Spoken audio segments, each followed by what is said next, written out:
오늘 우리에게 주시는 하나님의 말씀은 구약 성경 예레미야 50장 11절에서 20절의 말씀입니다. 구약 성경 예레미야 50장 11절에서 20절의 말씀입니다. 하나님의 말씀을 한 절씩 교독하여 읽겠습니다. 나의 소유를 노략하는 자여, 너희가 즐거워하며 기뻐하고 타작하는 송아지같이 발굽을 구르며 군마같이 우는도다.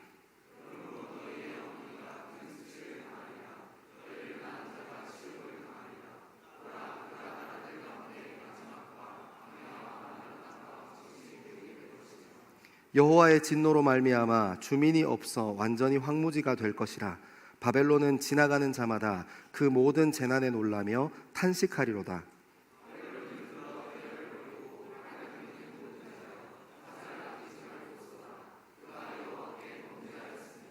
그 주위에서 고함을 지르리로다. 그가 항복하였고 그 요새는 무너졌고 그 성벽은 허물어졌으니 이제는 여호와께서 그가 행한 대로 그에게 내리시는 보복이라. 그가 행한 대로 그에게 갚으시는도다.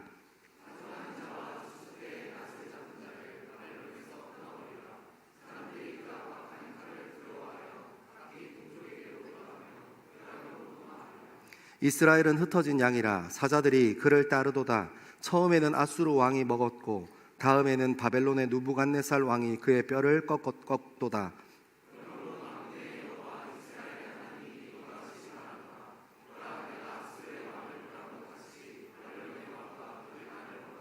이스라엘을 다시 그의 목장으로 돌아가게 하리니 그가 갈멜과 바산에서 양을 기를 것이며 그의 마음이 에브라임과 길르앗산에서 만족하리라. 여호와의 말씀이니라. 그날 그때에는 이스라엘의 죄악을 찾을지라도 없겠고 유다의 죄악을 찾아내지 못하리니 이는 내가 남긴 자를 용서할 것입니다. 아멘. 이 말씀은 살아계신 하나님의 말씀입니다. 아멘. 여러분, 예레미야 말씀을 이제 쭉 묵상하고 있습니다. 지난주부터 계속 하나님께서 심판하세요. 이방인들을 계속 심판합니다. 우리가 같이 읽었던 11절에서 20절의 말씀은 넓게 보면 50장과 51장 걸쳐서 쭉 이렇게 하나님께서 바벨론이라는 나라를 특별히 심판하는 이야기를 계속해서 이어가고 계십니다.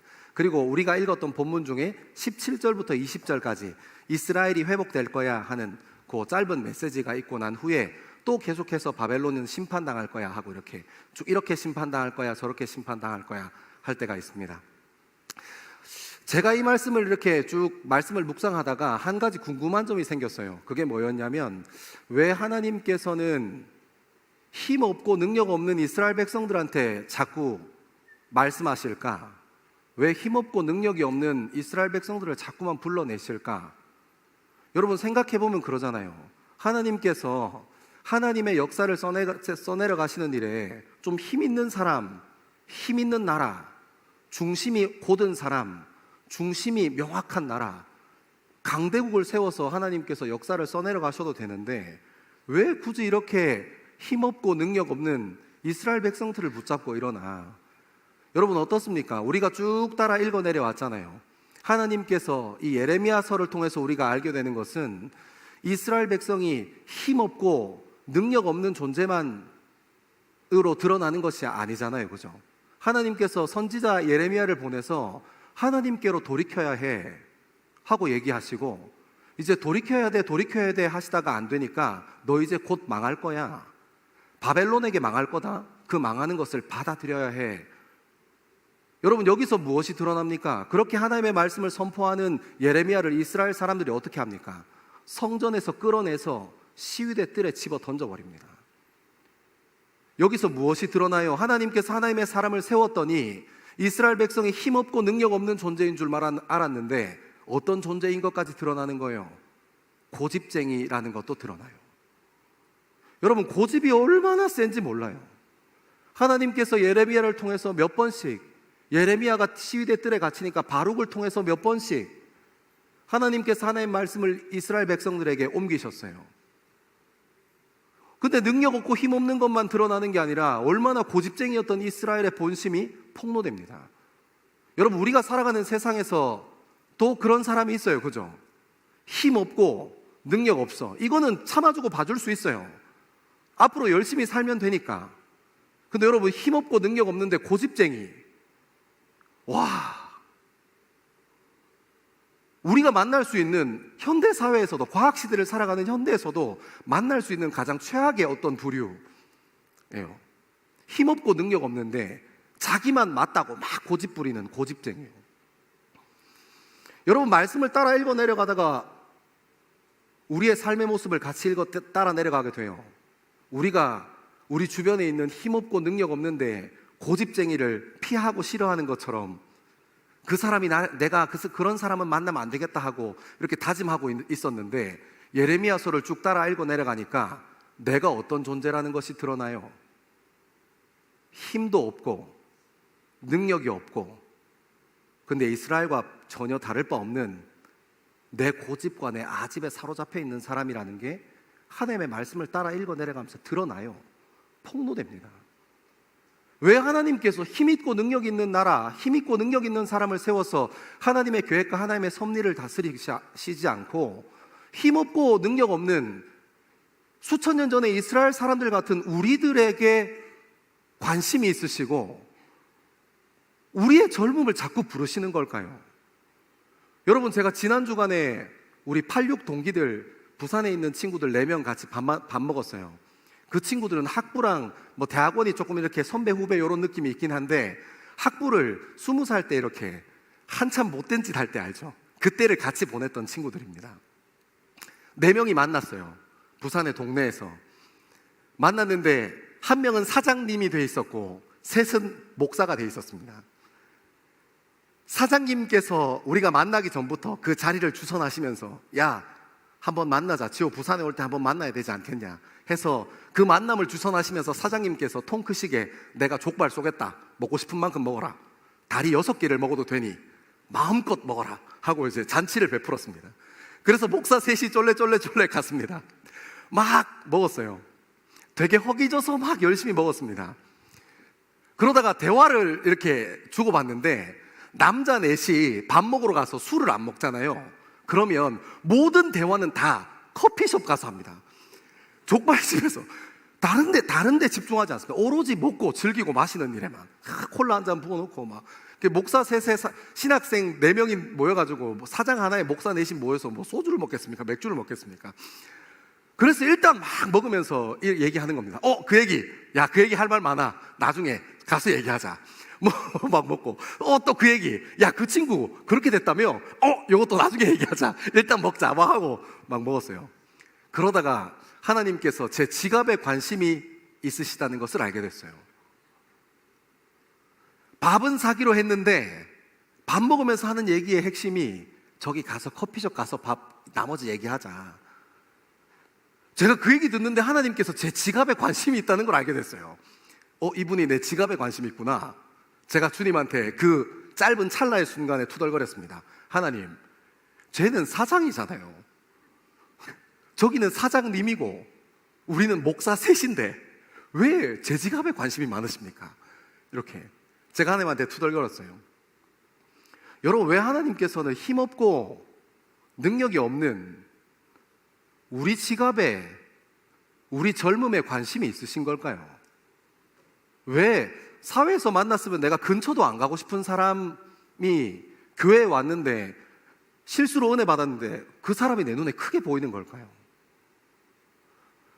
우리가 사회생활하면 사건과 사고들이 우리 삶을 이렇게 스쳐 지나가듯이 쭉 지나가는데, 그냥 사회에 서 있었으면 거기 끼면 더 머리 아프고 복잡해지니까 그냥 아는 체 안 할래 하는 일인데, 왜 하나님께서 교회 안에서 일어나거나 아니면 내 주변에 가까운 곳에서 일어난 사건 사고에 하나님께서 나의 중심에 관심이 있으신지 답답하더라고요.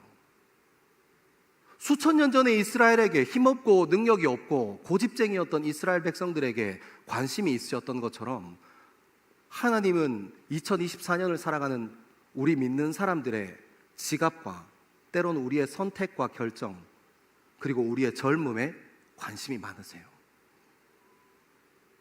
왜 그러시는 걸까요? 왜 힘없는 사람을 불러서 자꾸 하나님께서 쓰시려고 하시는 걸까요? 여러분, 제가 이것을 연습장에 이렇게 예레미야를 묵상해 가다가 짜투리로 이렇게 공책에 노트했던 것들을 끄집어내서 이렇게 다시 정리하다가 요 마음을, 예전에 정리했던 요 마음을 발견했어요. 그리고 나서 다시 오늘 설교에 쭉 옮기면서 무슨 생각을 했냐면 제가 질문을 잘못했다는 걸 알게 됐어요. 하나님께서 하나님의 계획과 하나님의 섭리를 이루어 가시는 일에, 하나님께서 하나님 나라와 구원을 이루어 가시는 일에 힘이 없고 능력 없는 우리 젊음, 고집과 아집으로 사로잡혀 있는 우리 젊음에 관심이 있으신 것은 우리가 하나님 나라와 하나님께서 이 땅 가운데 이루어 가시려고 하시는 구원이 어떤 것인지 오해해서 그래요. 여러분, 우리는 굉장히 자연스럽게 하나님의 나라가 이 땅에 임하려면, 구원이 이곳 가운데 임하려면 우리가 능력이 있고 힘이 있어야 하는 줄 알아요. 그래서 수많은 그리스도인들이 하나님 앞에 나아가서 능력 달라고, 힘 달라고 구합니다. 지금도 수많은 그리스도인들이 자기의 젊음을 어디 우상 같은데, 물질의 우상이나 명예의 우상이나 좋은 직장의 우상이나 내 배우자가 아름다워야 한다는 그런 이념과 신념에 거기에 매달려서 막 자기 젊음을 쏟아내면서 하나님께서 왜 내 젊음에 일하지 않냐고 얘기해요. 하나님 나라와 하나님께서 이루시고자 하는 구원을 오해해서 그렇습니다. 여러분, 성경을 쭉 읽어보면 하나님께서는 하나님의 사람을 부르십니다. 아브라함은 조금 괜찮았던 것 같아요. 아버지가 우상을 깎아서 만드는 사람이었어요. 본토 친척들이 한 마을을 이루면서 이렇게 살아가는 불악 공동체의 족장이었던 것 같아요. 멀쩡한 사람을 불러냅니다. 그렇게 해서 힘 없고 능력 없도록 만드세요. 야곱도 마찬가지입니다. 자기 형에게 팥죽 한 그릇과 장자의 고난을 샀어요. 그리고 나서 쫓기는 신세로 하나님께서 만들어서 베델에 가서 내가 다시 살아서 이 자리에 돌아오면 하나님께 내 11조를 드리겠습니다 하고 서원하고 거기 그 땅을 베델이라고 이름 짓습니다. 힘없는 사람, 능력 없는 사람을 하나님께서 늘 부르셨어요. 그런 젊음들을, 그런 인생들을 늘 부르셨습니다. 그리고 하나님의 사람으로 살아가게 하셨어요. 왜냐하면 하나님 나라, 그리고 하나님께서 우리에게 말씀하시고 싶고 우리 젊음을 통해 이루고 싶으신 구원은 힘과 능력과 상관없기 때문입니다. 수많은 믿음의 사람들의 이야기를 따라 읽어 내려가면 믿음이라는 것은 하나님께서 보내신 그 자리에서, 하나님께서 부르시는 그 자리로 가서 하나님을 바라보는 거예요. 여러분, 우리 인생이 우리가 마음에 들지 않는 사람이 우리 눈에 크게 보일 때가 있습니다. 우리가 원하지 않는 사건, 피하고 싶은 사건이 자꾸 내 마음에 뛰어들어올 때가 있습니다. 이런저런 사건과 사고 가운데 하나님께서 나를 부르시는 것 같은 거룩한 부담을 주실 때가 있습니다. 내가 그 자리에 가서 섬겨야 하나 하는 그런 거룩한 부담감을 느낄 때가 있습니다. 여러분, 그때 능력이 없어서 못 간다 이런 소리 하지 마십시오. 하나님 나라와 구원을 오해하고 잘못 이해해서 그렇습니다. 하나님께서 부르시는 일에는 이유가 있습니다. 하나님 나라와 구원은 우리의 힘과 능력에 달려있지 않습니다. 우리가 그 자리에 가서 하나님을 바라보는가, 하나님을 예배하는가에 달려있는 겁니다. 사랑하는 여러분, 하나님께서 여러분을 싫은 사람, 좀 피하고 싶은 사람 곁으로 부르신다면, 거룩한 부담감을 주신다면 그 사람 옆으로 가십시오. 그리고 그 사람과 좋은 관계를 유지하기 위해 힘쓰고 애써야겠지만 그 가운데에서 하나님이 눈에 보이게 되기를 소망합니다. 그 자리에서 하나님이 예배되어지기를 소망합니다. 관계에 문제가 있다면, 내 삶에 사건과 사고가 있다면, 아니면 내 주변에 사건과 사고가 있어서 그 자리로 하나님께서 나를 부르시는 듯한 뜨거운 마음과 거룩한 부르심이 있다면 여러분, 그 자리에 가서 하나님을 바라보십시오. 하나님을 예배하십시오. 여러분, 오늘 그런 이야기 조금 따라 읽어 내려갈 겁니다. 우리의 시각을 좀 교정해서 우리가 일을 벌려놓고, 우리의 젊음으로 일을 벌려놓고 하나님께서 일하지 않으신다 하고 손가락질하고 하나님 곁을 떠나는 그런 저와 여러분 되는 것이 아니라, 하나님께서 우리를 부르신 자리에서 내가 하나님을 바라보는 사람으로, 수천 년 전에 이스라엘 백성들이 다시 하나님께서 회복하는, 바벨론의 포로기를 끝내고 다시 회복하는 그 자리에서 하나님 바라보는 사람으로 세워진 것처럼 우리의 젊음도 하나님 바라보는 사람으로 세워지는 저와 여러분 되기를 소망합니다. 우리 11절에서 13절의 말씀을 같이 한번 읽겠습니다. 11절에서 13절입니다. 시작. 나의 소유를 노력하는 자여, 너희가 즐거워하며 기뻐하고 타작하는 송아지같이 발굽을 구르며 군마같이 우는도다. 그러므로 너희의 어머니가 큰 수치를 당하리라. 너희를 낳은 자가 치욕을 당하리라. 보라, 그가 나라들 가운데의 마지막과 강야와 마른 땅과 거친 계곡이 될 것이며 여호와의 진노로 말미암아 주민이 없어 완전히 황무지가 될 것이라. 바벨론을 지나가는 자마다 그 모든 재난에 놀라며 탄식하리로다. 아멘.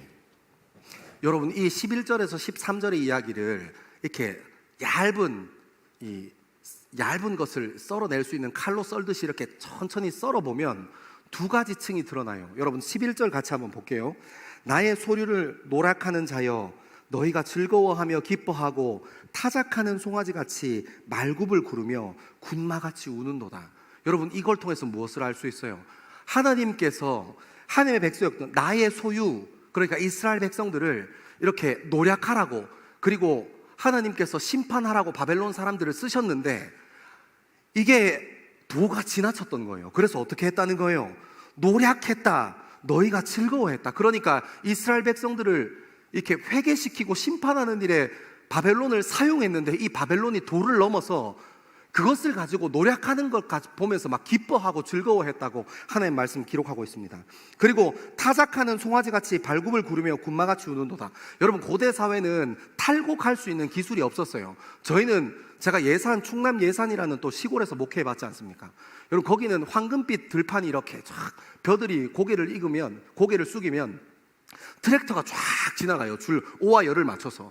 그러면 트랙터에서 베고 타작하고, 그 다음에 알곡은 이제 푸대로, 그리고 나머지 것들은 이렇게 소 여물 주는 걸로 똘똘똘똘 흰색 마시멜로처럼 말아가지고 이렇게 딱 나오는 기계가 탈곡기 안에 들어가면 다 이루어집니다. 근데 예전엔 그런 기술이 없잖아요. 그래서 어떻게 했냐면 세 가지 방법을 썼는데, 첫 번째는 도리깨질을 해요. 이렇게 탈곡을 하기 위해서. 그래서 죽정이와 알곡들을 나눴습니다. 두 번째는 큰 소나 큰 말에 뒤에다가 멍에다가 이렇게 금속으로 되어 있는 좀 이렇게 단단한 물질을 이렇게 쭉 매달아놔요. 그리고 소를 보고 이렇게 지나가고 저렇게 지나가게 합니다. 그래서 뒤에 붙어 있는 단단한 금속이 탈곡하도록 만듭니다. 세 번째는 가장 흔히 쓰던 방법인데, 집에서 기르던 송아지를 이렇게 내보내는 거예요. 소는 너무 무거워서 알곡이 깨질 수 있고, 송아지 같은 작은 나귀 같은 것들을 이렇게 보내서 이 곡식들을 밟게 하는 거예요. 그러면 그것들이 송아지가 이렇게 밟고 지나가면서 그것들이 탈곡돼서 이렇게 나오거든요. 그래서 예수님께서 추수한 뒤에 탈곡하는 송아지에다가 입을 막지 마라 하는 표현이 있어요. 그러니까 그 송아지들이 그거 이렇게 발로 까서 주워 먹는 재미가 얼마나 쏠쏠했겠습니까? 그래서 사람들이 그 송아지의 입을 막았나 봐요. 예수님께서 그거 막지 마라. 탈곡할 때 그거 하나씩 주워 먹는 거 되게 재미있는데 그거 막지 마라. 그 군마는 이렇게 주렁주렁 뒤에 달고 다니면서 뾰족한 무거운 금속들을 달아놓으니까 자동적으로 잘 탈곡됐을 거 아니에요. 그죠? 그만큼 비참한 이스라엘의 상황을 11절에서 설명해 줘요. 하나님께서 심판하는 자로 바벨론을 세워서 심판하게 하셨는데 도가 지나친 거예요. 완전히 폭삭 망해버린 겁니다. 하나님께서 이스라엘 백성들의 기초와 근간을 통째로 흔들어버려요. 그래서 바벨론이 그것을 노력하면서 즐거워했고, 막 그 탈곡하는 송아지처럼 군마처럼 굴었다, 이런 표현을 하나님께서 하시는 거예요. 이스라엘의 모습이 얼마나 처참했겠습니까? 이스라엘이 얼마나 잔인하고 잔혹하게 그 시간을 지나고 견뎠겠습니까? 하나님께서 이스라엘을 바벨론을 들어서 심판하십니다. 완전 작사를 내버리세요. 무엇을 위해서 작사를 내십니까? 하나님 아닌 모든 것이 다 무너질 수 있도록, 하나님이 아닌 것으로 세워진 것은 모든 것이 다 무너질 수 있도록 하나님께서 바벨론을 들어서 완전 초토화시켜버립니다. 사랑하는 여러분, 제가 11절 말씀을 묵상하다가 이렇게 제가 가지고 있는 연습장에 정리하다가 알았어요. 하나님께서 변하시지 않으셨더라고요. 이 말씀이 살아있어서 우리 젊음 가운데도 여전히 똑같이 있습니다.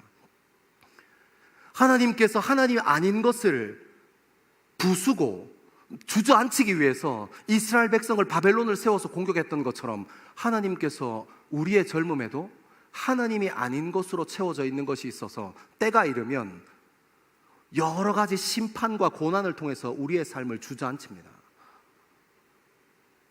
우리의 젊음을 정말 예상치도 못한 곳에서 힘들고 어렵고 곤란하게 만들어버려요. 하나님께서 바벨론을 세우셔서 하시는 것처럼 하나님께서 2024년을 살아가는 우리 젊음에도 하나님의 때가 차면 하나님께서 우리에게 심판하십니다. 어떤 사람은 가정의 문제로, 어떤 사람은 학업의 문제로, 어떤 사람은 직장의 문제로, 어떤 사람은 관계의 문제로, 어떤 사람은 물질의 문제로, 문제는 다양할 수 있어서 제가 다 나열할 수 없지만 하나님께서 때가 차시는 그때에 하나님 아닌 것으로 가득 차 있는 우리의 젊음을 심판하시는 모습을 볼 수 있습니다. 예상치도 못했던 것, 이것은 믿을 만한 거야 하고 붙잡고 있었던 것을 하나님께서 기초도 남지 않도록, 근본과 근간도 남지 않도록 온통 흔들어 버리는 경험을 할 때가 있습니다. 사랑하는 여러분, 저는 저와 여러분의 인생이 하나님께서 여러 가지 문제로 하나님 아닌 것으로 가득 차 있는 우리 젊음을 흔드실 때 저는 여러분이 흔들리게 되기를 소망합니다. 아멘 안 하세요? 저는 진심이에요. 여러분, 복 받는 건 나중의 문제입니다. 여러분의 삶이 하나님 아닌 것으로 가득 차 있고 하나님 아닌 것이 견고해져 있다면 그것은 기초부터 근간부터 흔들려야 합니다. 여러분, 우리가 얼마나 단단한 사람입니까? 이스라엘 백성들 보십시오. 힘없고 능력 없는데 얼마나 아집스럽고 고집스럽습니까? 하나님의 말씀을 전하는 선지자도 시위대에 뜰 안에 집어넣고 성전에서 끌어내리는 그런 사람들이 이스라엘 사람 아니었습니까? 하나님의 이름을 부르고 사는 사람들이었지만 하나님 빼고 다 있었고 충만한 사람들이었습니다. 여러분, 우리의 젊음은 크게 다릅니까? 아니요, 우리 젊음도 크게 다르지 않습니다. 여러분, 우리 젊음은 어떻습니까? 여러분의 중심은 예수 그리스도로 가득 차 있다고 여러분 삶 가운데 확신하고 그것으로 충만한 삶을 살아가고 있습니까? 아니요. 여러분, 우리도 힘도 없고 능력도 없는데 고집까지 있어서 하나님 아닌 것으로 우리 삶이 세워진 것이 얼마나 많은지 모릅니다. 얼마나 견고한지 모릅니다. 우리도 이스라엘 백성들이 했던 것처럼, 수많은 믿음의 사람들이 했던 것처럼 우리가 일을 저질러 놓고 하나님께서 그 자리에서 역사해주지 않는다고 얼마나 투정하는지 모릅니다. 여러분, 그러면 기초가 무너져야 합니다. 근간이 무너져야 합니다. 근본이 흔들려야 합니다. 여러분, 저희 아내가 피아노 전공했어요. 레슨 받으러 오는 친구들이 있습니다. 부모님께 물어보면 어떤 거 원하냐고 물어봐요. 저희 아내가 꼭 물어보더라고요. 어느 수준까지 성장해야 하는지 알아야 하니까요. 어떤 수준을 원하는지 알아야 하니까요. 이 친구 콩쿠르 한번 나가봤으면 좋겠어요. 학원에서 3개월 배웠는데 놀다 온 것 같아요. 집에서 한번 시켜봤는데 아무것도 못해요. 그래서 저희 아내가 알겠습니다 하고 봤습니다. 그래서 건반 위에 앉혀서 네가 할 수 있는 거 한번 쳐봐 얘기합니다. 근데 항상 결론은 똑같았어요. 기초부터 다시 이렇게 하는 거야. 도, 둘, 셋, 레, 둘, 셋. 너무 깊이 누르면 안 돼. 손목 들고 손끝으로 정확히 누르는 거야. 2번 눌러도 3번 눌러도 비슷한 압력으로 눌러지도록. 느낀다고 어떤 건 세게 누르고 어떤 건 약하게 누르면 안 돼 하고 메트로놈을 틀어줍니다.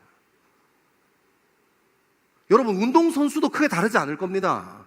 여러분, 운동선수들이 조금 치는데 지금 자기의 벽에, 자기의 한계에 부딪혔을 때 무엇을 통해서 그 한계와 벽을 넘고 싶어 합니까? 레슨 받으러 가잖아요. 레슨 받으러 가면 항상 이야기합니다. 기초부터, 처음부터 다시. 기초를 잡는 일이 너무너무 중요하기 때문입니다. 운동도 음악도 우리가 걸어가고 있는 우리 인생도 우리가 살아내고 있는 우리의 신앙도 기본과 기초가 너무 중요합니다. 교회는 수년 수십 년 다녔는데 하나님 아닌 것으로 가득 차 있고 하나님 아닌 것으로 가득 결정해 있는 우리의 젊음은 흔들려야 맞습니다. 여러분, 그래야 살 수 있습니다. 그래서 여러분 삶 가운데 이런저런 문제로, 관계의 문제로, 직장의 문제로, 건강의 문제로, 부모님의 문제로, 형제의 문제로, 자매의 문제로 하나님께서 우리 삶에 문제를 가져다 주신다면 여러분의 인생이 흔들리게 되는 그런 귀한 젊음 되어지기를 소망합니다. 여러분, 흔들려야 살 수 있습니다. 처음부터 새로 쌓아야 합니다. 하나님이 아닌 것으로 가득 차여진 젊음으로 그것으로 승부 볼 수 없습니다. 여러분 생각해 봤어요. 제가 이스라엘 입장에서 한번 생각해 보려고 감정을 이입해 봤습니다. 지금 살고 있는 이 약속의 땅, 수백 년 전에 여호수아의 군대로 이스라엘 사람들과 함께 이렇게 여호수아의 지휘로 이스라엘 사람들이 함께 약속의 땅에 들어왔잖아요. 40년 동안 그곳에서 광야에서 훈련 받았습니다. 하나님이 주인이야, 하나님이 주인이야. 심지어는 하나님이 주인이 아닌 세대가 있어서 하나님께서 1세대 출애굽 사람들은 여호수아와 갈렙 이외에는 모세도 하나님의 약속의 땅에 들어가지 못하게 철저하게 훈련했습니다. DNA에 심고 싶으셨나 봐요. 40년 동안 철저하게 훈련했습니다. 그리고 나서 약속의 땅에 들어갔어요. 유목민 생활하고 떠돌이 생활하던 이 이스라엘 백성들이 하나님께서 능력 주시고 힘 주시고 좋은 여호수아라는 지휘관 세우셔서 가나안 땅 정복 전쟁은 다 끝냈는데 막상 살아보니까 떠돌이 생활하고 유목민 생활했던 그 문화, 그들이 가지고 있었던 문화와 농경사회로 진입했던 사람들의 문화, 그리고 그들이 이루어놨던 도시와 성읍이 눈 돌아가지 않았겠습니까? 자기네들은 늘 떠돌이 생활하고 오늘 먹으면 내일 먹을 거 고민하면서 내일 떨어질 만나를 기다리는 삶을 40년 동안 살던 사람이 농경사회에 진입한 그 문화, 찬란하게 꽃피워져 있는 문화가 얼마나 부럽고 얼마나 대단해 보였겠습니까? 그래서 어떻게 합니까?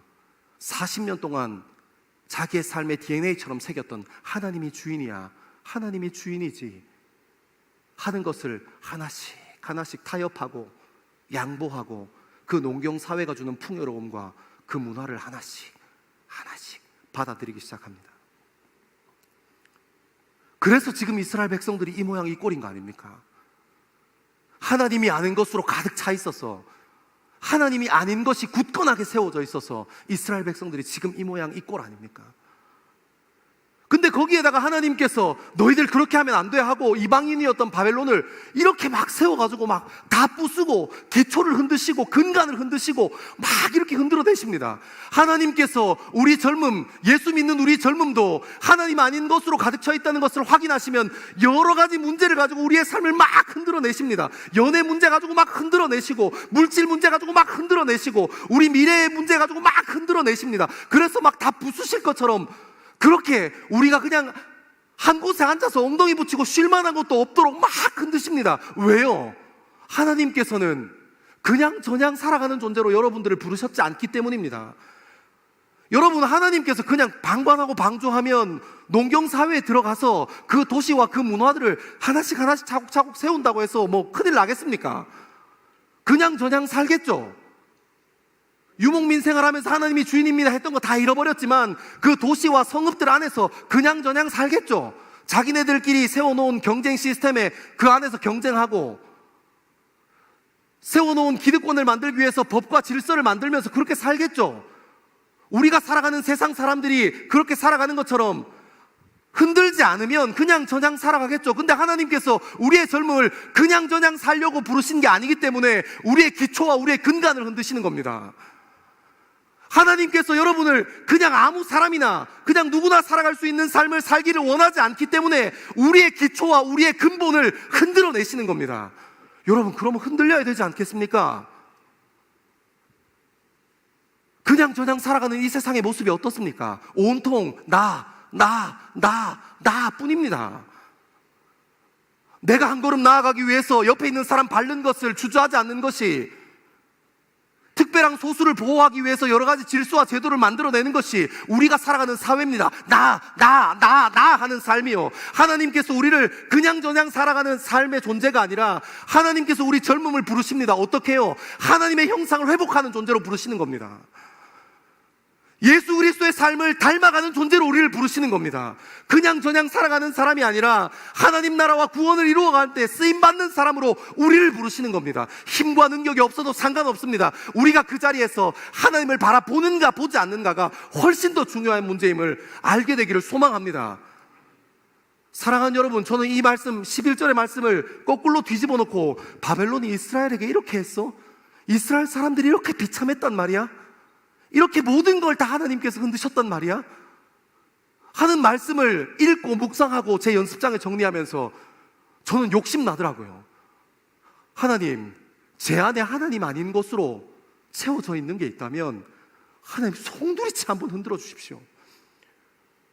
저는 하나님 한 번 사는 인생 그냥 저냥 살기 싫습니다. 남들이 다 사는 만큼, 남들이 할 수 있는 만큼 하나님 저는 그렇게 살기 싫습니다. 하나님께서 한 번 우리에게 생명 주셔서 이 땅을 살다 주님께로 돌아갈 것인데 저는 하나님 쓰임받는 삶으로 살고 싶습니다. 그리고 그 밑에다가 저희 아이들의 얘기를 적었어요. 하나님, 제가 제 모든 것을 던져서라도 아깝지 않을 우리 사랑하는 자녀들이 있습니다. 하나님, 쓰임받으면서 살게 주님 도와주십시오. 그 아이들의 인생이 송두리째 흔들리더라도, 기초와 근간과 근본이 무너지더라도 그 아이들 쓰임받는 인생으로 살아갈 수 있게 주님 도와주십시오. 그리고 그 밑에다가 적었습니다. 제가 섬기는 공동체에서 만나는 청년들, 하나님이 아닌 것으로 채워져 있다면 이 땅을 그냥저냥 살아가는 사람들처럼 나 하고 살아가는 사람으로 살고 있다면 하나님, 제가 섬기는 청년들에게 수단과 방법을 가리지 않고 송두리째 그의 인생을 흔들어 주십시오. 기초를 무너뜨려 주십시오. 근간을 뽑아 주십시오. 진심이에요. 전 여러분이 그냥저냥 살아가는 인생 되지 않길 바랍니다. 쓸모 있는 사람, 쓰임받는 인생으로 살아가게 되기를 소망합니다. 우리 12절과 13절 같이 한번 읽겠습니다. 12절과 13절입니다. 시작. 그러므로 너희 어머니가 큰 수치를 당하리라. 너희를 낳은 자가 치욕을 당하리라. 보라, 그가 나라들 가운데의 마지막과 광야와 마른 땅과 거친 계곡이 될 것이며 여호와의 진노로 말미암아 주민이 없어 완전히 황무지가 될 것이라. 바벨론을 지나가는 자마다 그 모든 재난에 놀라며 탄식하리로다. 아멘. 여러분, 이 일은 하나님께서 하실 것입니다. 여러분의 인생이 흔들린다고, 여러분의 인생이 무능해 보인다고, 여러분 그 자리에서 포기하지 마십시오. 여러분이 힘이 없고 무능해도 괜찮습니다. 부르신 그 자리에서 하나님 바라보기만 하면 됩니다. 그럼 나머지 일은 12절 13절에 읽었던 것처럼 나머지는 하나님께서 이루어 가실 겁니다.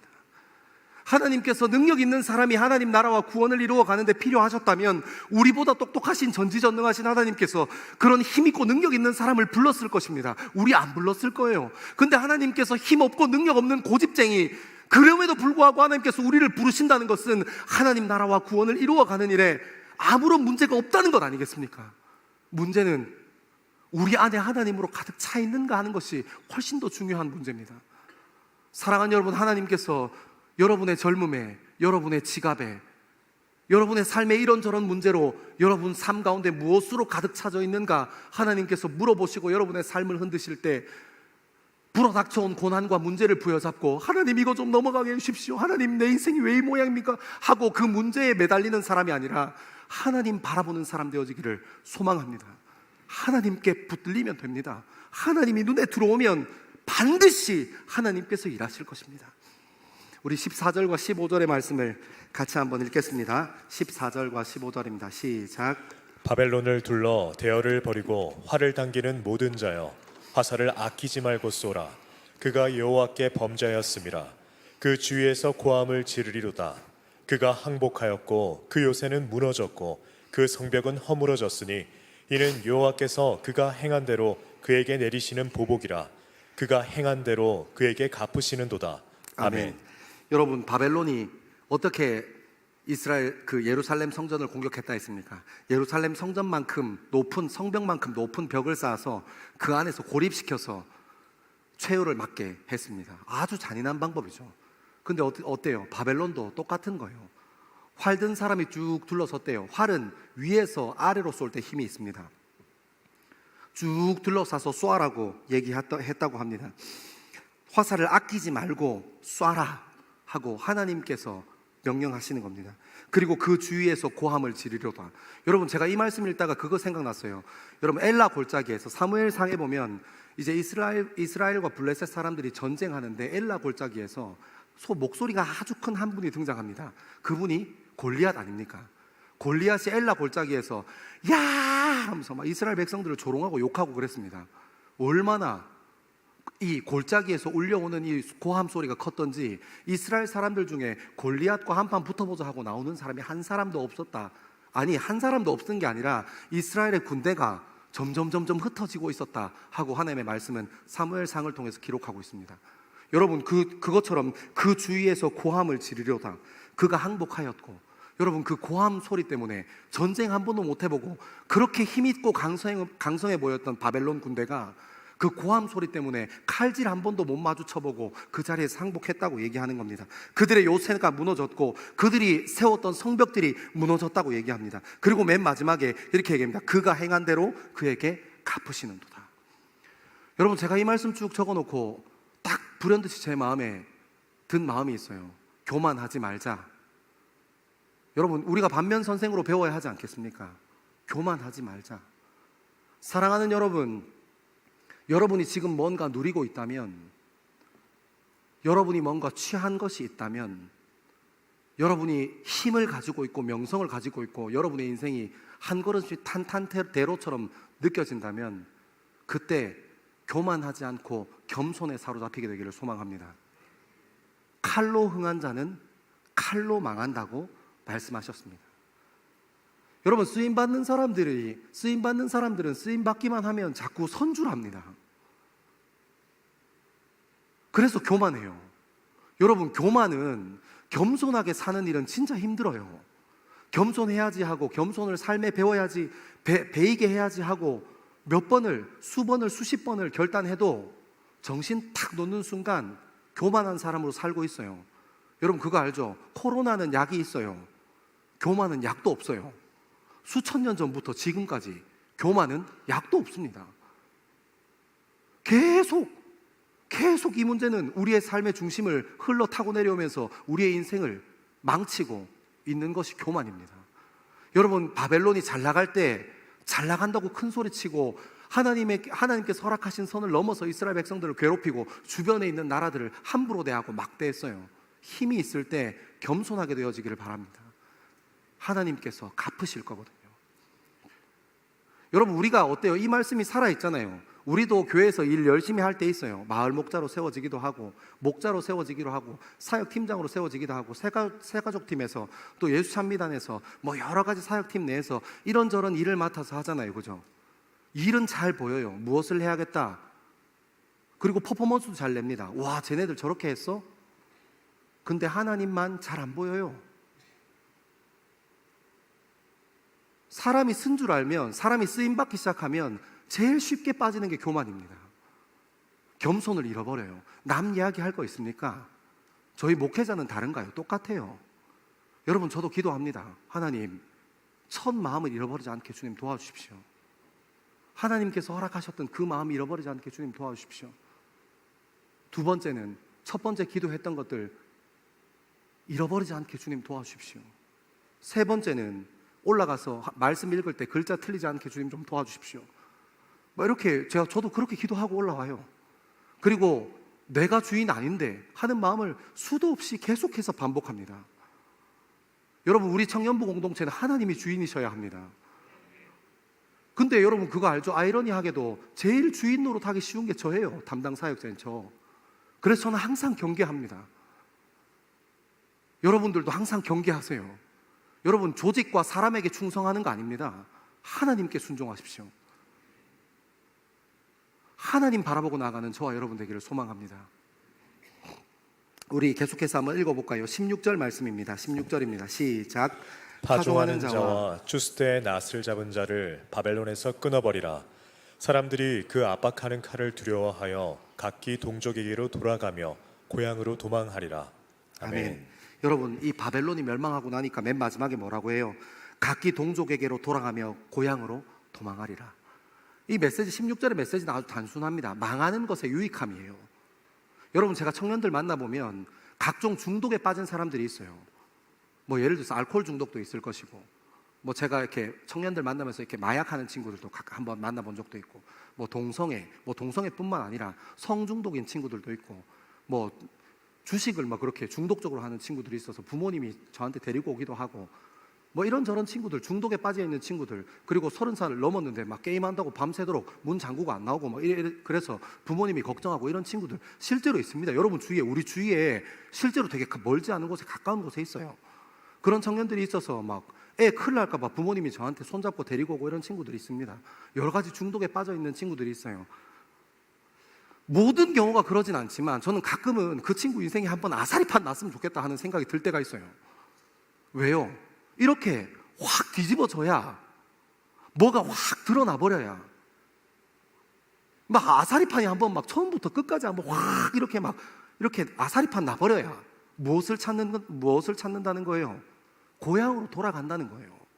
바벨론이 망하고 난 후에 이스라엘 백성들이 동족에게로 고향으로 돌아갈 수 있는 기회가 생긴 것처럼, 여러분, 우리 삶을 꽁꽁 얽매고 꽁꽁 싸고 있는 중독의 문제가 있다면 여러분 한번 용기 있게 드러내십시오. 망함이 주는 유익이 있습니다. 실패가 주는 유익이 있어요. 여러분, 저는 거기에 용기 내게 되길 바랍니다. 그 중독에 계속해서 걸려서 계속해서 그 안에 살지 마시고, 여러분 소그룹 모임할 때 한번 용기 내서 한번 얘기해 보세요. 얘기해 보면 나아요. 어려운 문제가 있으면, 해결되지 않는 문제가 있으면 얘기 한번 해보세요. 그리고 중요한 게 있어요. 누가 그런 식으로 얘기를 시작한다 그러면 옆에서 제발 가르치려고 하지 마세요. 왜 이렇게 선생님이 많아? 그냥 들어주고 기다려주세요.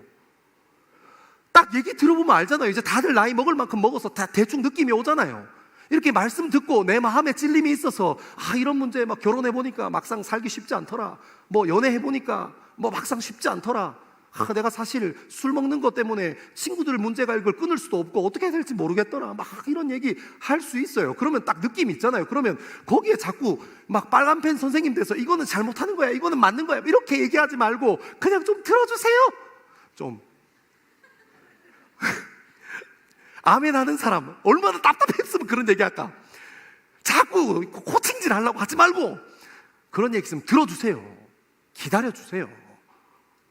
여러분 그거 알죠? 제가 자매들이랑 같이 이렇게, 제가 작년에 교구사에 갈 때 권사님들이랑 같이 이렇게 막 식사하러 가잖아요. 그러면 이제 샐러드 바, 이렇게 브런치 카페, 제가 태어나서 30살 넘어서 브런치 카페를 처음 가봤습니다. 풀떼기 몇 개 얹어놓고 고기 한 조각, 제 손가락 3개 정도밖에 안 돼. 그걸 5만 원씩 받더라고.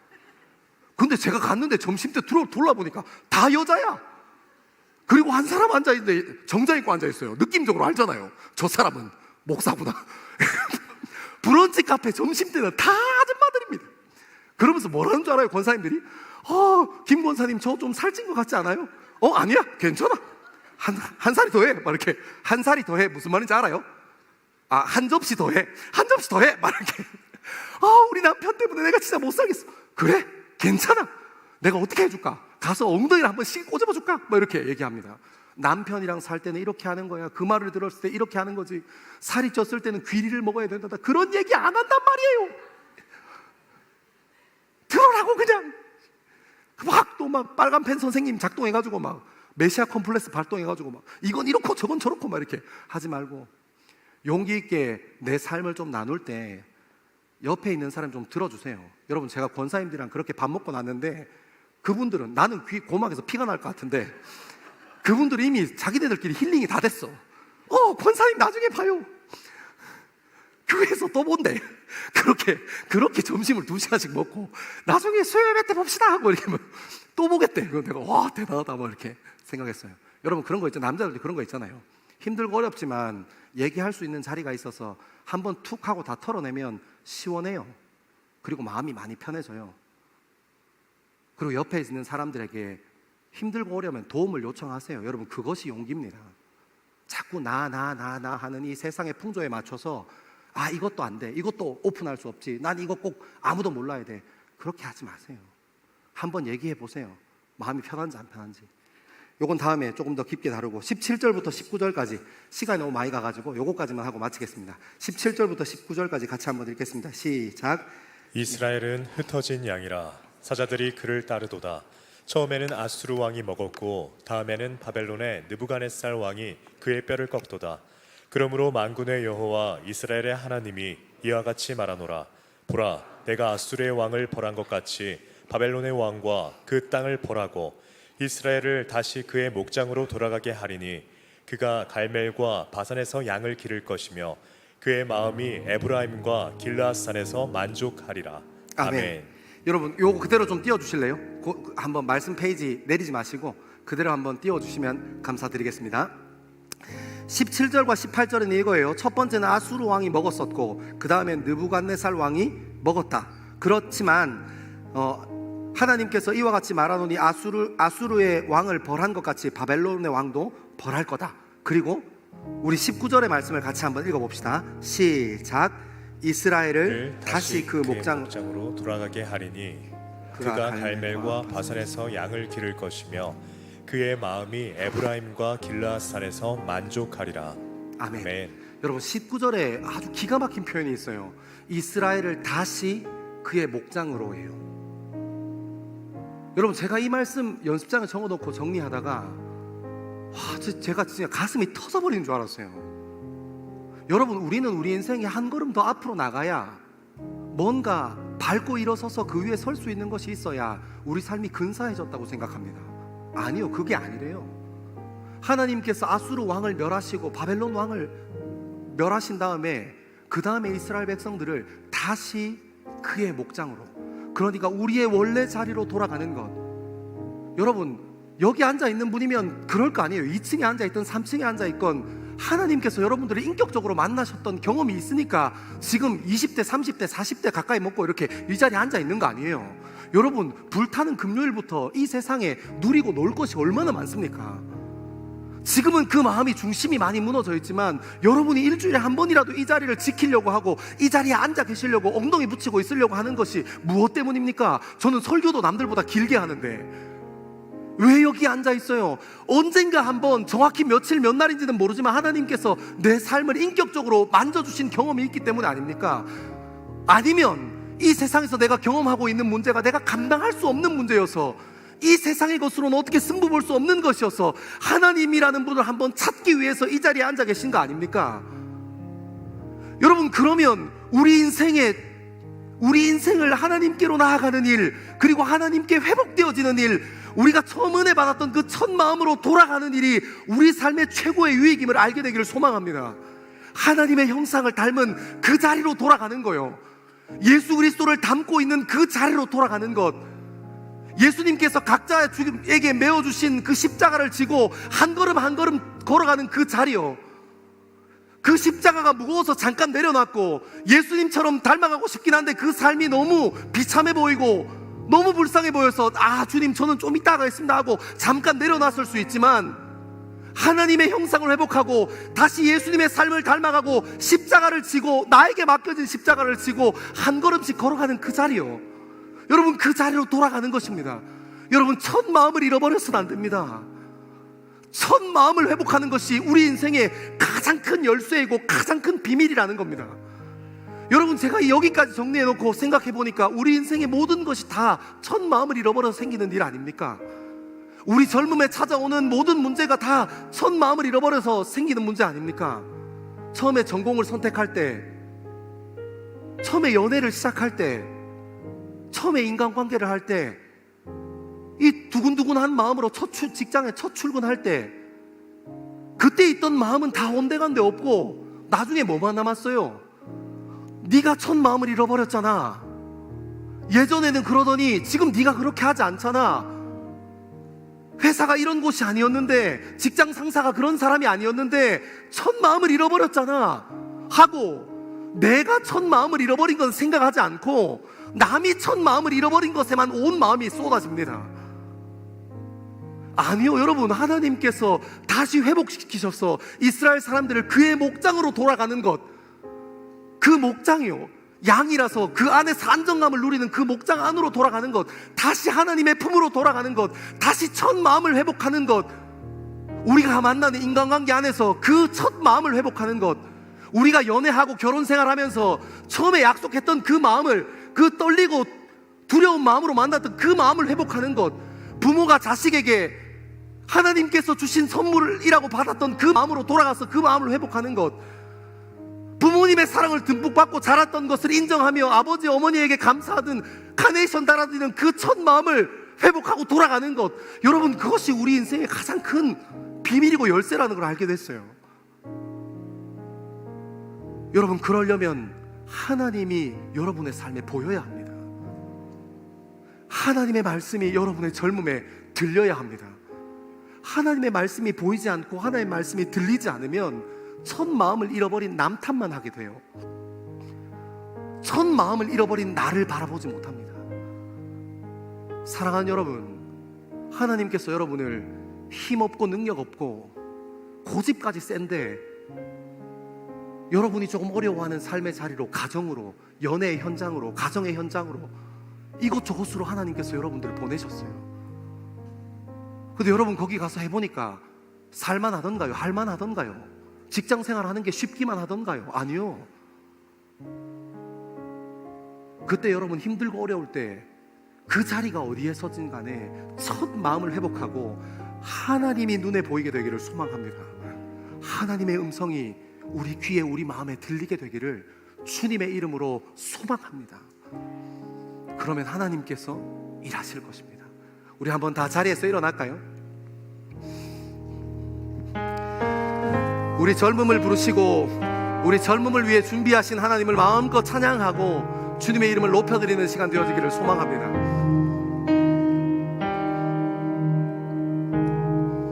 우리 주는 위대하며 능력이 많으시도다. 그의 지혜 무궁하며 인자는 영원하도다. 상한 자를 고치시며 상한 자를 고치시며 우리 젊음의 상처를 싸매시도다. 아멘. 별들의 수를 세시며 이름을 붙이셨도다. 그가 구름으로 하늘을 덮으시며 땅을 위하여 비 준비하시니 예루살렘아 여호와를 찬송할지어다. 내 하나님을 감사함으로 주 앞에 나가며 주 임재 앞에 경배해.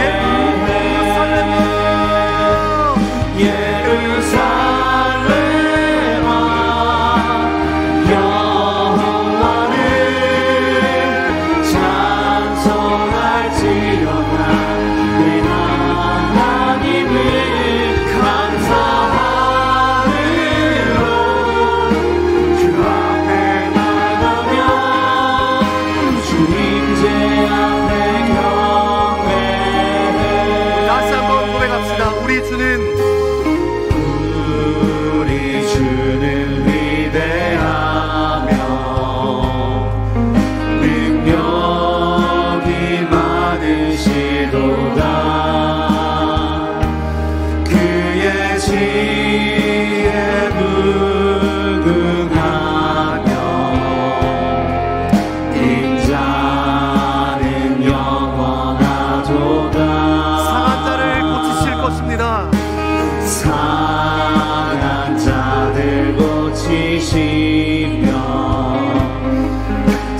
상처를 싸매시도다. 하나님께서 우리의 젊음을 기억하시며 별들의 수를 세시며 하나님께서 우리의 젊음을 기억하실 겁니다. 이름을 붙이셨도다. 그가 구름으로 하늘을 덮으시며 땅을 위하여 그 준비하시니 그가 구름으로 하늘을 덮으시고 하늘을 덮으시며 땅을 위하여 그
하나님을 찬양할지어다. 찬송할지어다. 찬양밖에 없다하신 주님을 하나님을 감사함으로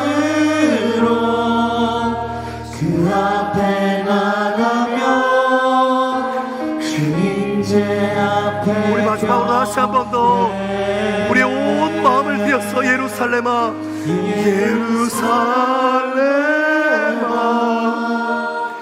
여호와를 찬송할지어다. 그분은 우리 하나님이니 당신은 우리 하나님이니 그 앞에 나가며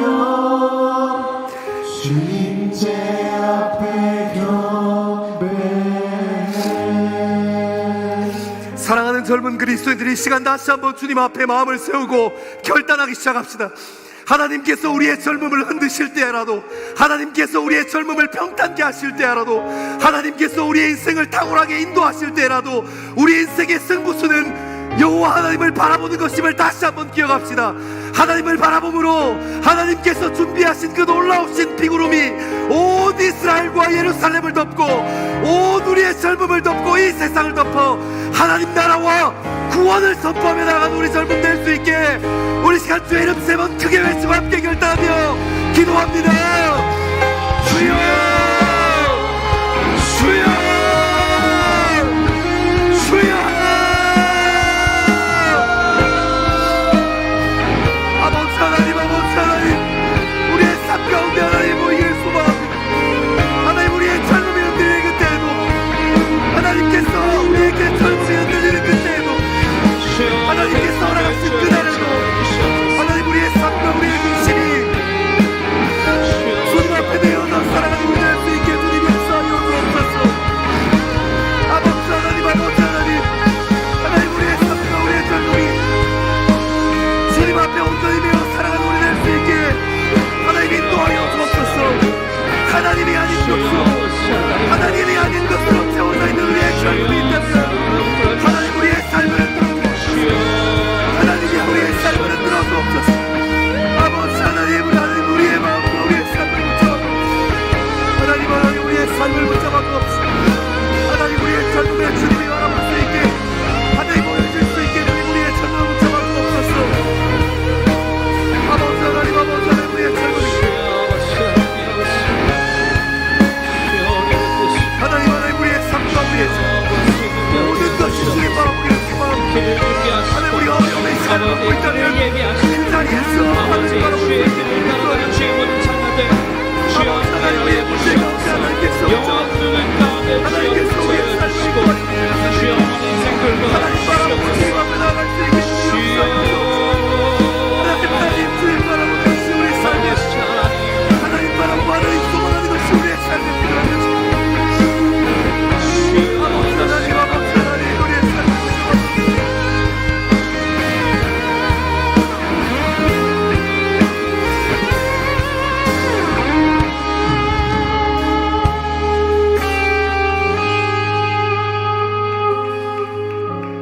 사랑하는 하나님 젊음으로 살아가 이 세상을 살아가는 일이 참 쉽지만은 않습니다. 인간관계 때문에 지칠 때가 있고 내 삶을 든든히 버텨주고 지켜줄 것 같았던 가정에도 문제가 생기고 부푼 마음을 품고 부르심의 자리인 직장과 일터와 그곳에서 만나는 사람들에게 나아가는 일도 사실 쉽지 않습니다. 더 이상 마음을 쓰지 않아야 일이 편해질 수 있고 더 이상 그들을 마음으로 대하지 않아야 그래야 내 삶이 조금 편한 삶을 살아갑니다. 하나님 여전히 우리의 젊음이 이 땅을 살아가는 일은 정말 쉽지 않습니다.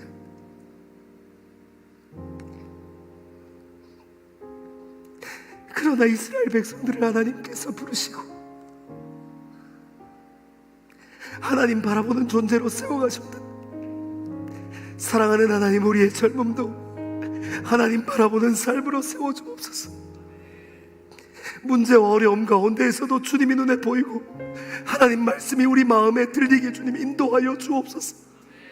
하나님께서 우리의 젊음을 바라보실 때 그 부르시는 자리에 있는 저희들 될 수 있게 주님 도와주시고, 그곳에서 나의 능력과 나의 열심을 드러내는 것이 아니라 하나님이 눈에 보이는 사람으로, 하나님을 예배하는 사람으로 그 자리에 설 수 있게 주님 인도하여 주옵소서.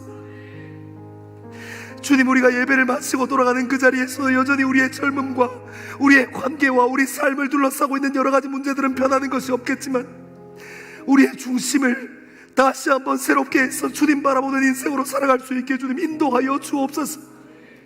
이 땅에 하나님 나라와 구원을 세워가는 사람으로, 하나님께 쓰임받는 사람으로 살아갈 수 있게 주님 우리 젊음을 사용하여 주옵소서. 주님 사용하여 주옵소서. 우리 이 시간 잠잠히 한번 기도하며 나갑시다. 성령 하나님의 인도하심을 좀 신뢰하면서 하나님께서 우리의 삶의 근간을 흔드실 때에 하나님 아닌 것으로 내 삶이, 내 젊음이 채워진 것이 있다면 마음껏 흔들릴 수 있도록, 고통스럽고 아프고 힘든 시간은 지나겠지만 하나님이 아닌 것으로 세워진 나의 젊음이 있다면 마음껏 흔드셔서 무너뜨릴 수 있도록 우리의 삶을 좀 주님 앞에 내어드리는 시간 갖게 되기를 소망합니다. 이 시간 잠잠히 하나님 앞에 기도하며 나아가겠습니다. 기도하겠습니다.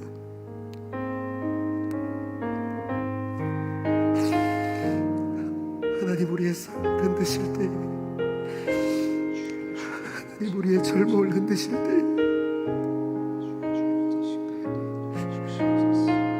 하나님 아닌 것으로 채워져 있다면 하나님 우리의 젊음을 흔들어 주십시오. 하나님을 향한 처음 마음을 잃어버렸는데 내 삶에 아무런 문제가 없다면 주님 내 삶을 좀 만들어 주십시오.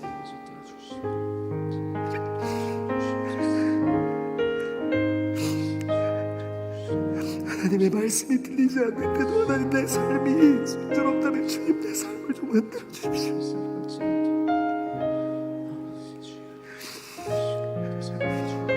하나님이 아닌 것으로 내 삶이 채워졌는데 내 삶에 아무런 이상이 없다면 주님 좀 만들어 주십시오. 주님 만들어 주십시오.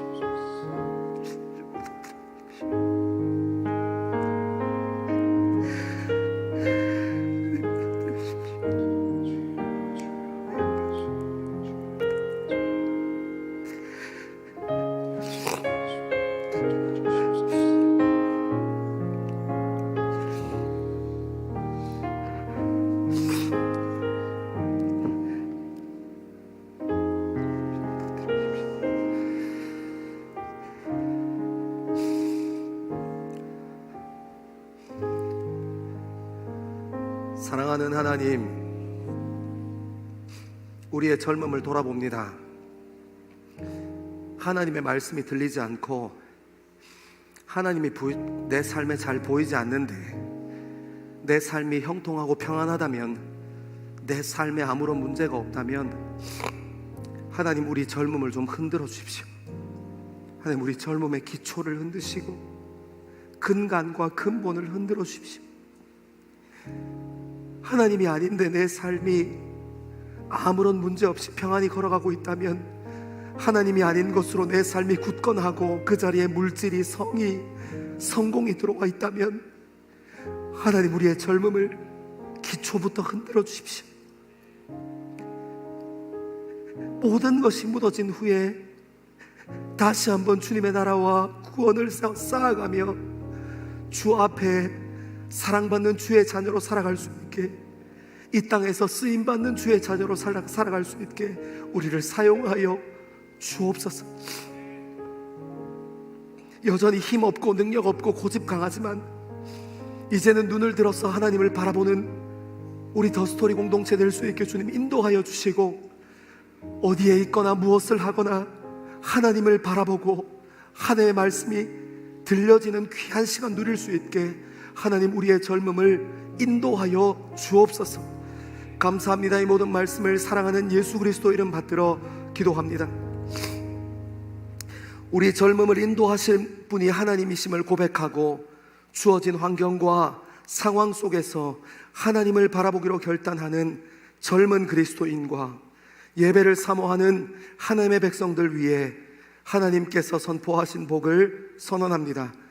여호와는 내게 복을 주시고 너를 지키시기를 원하며, 여호와는 그의 얼굴을 내게 비추사 은혜 베푸시기를 원하며, 여호와는 그의 얼굴을 내게로 향하여 드사 평강 주시기를 원하노라. 아멘.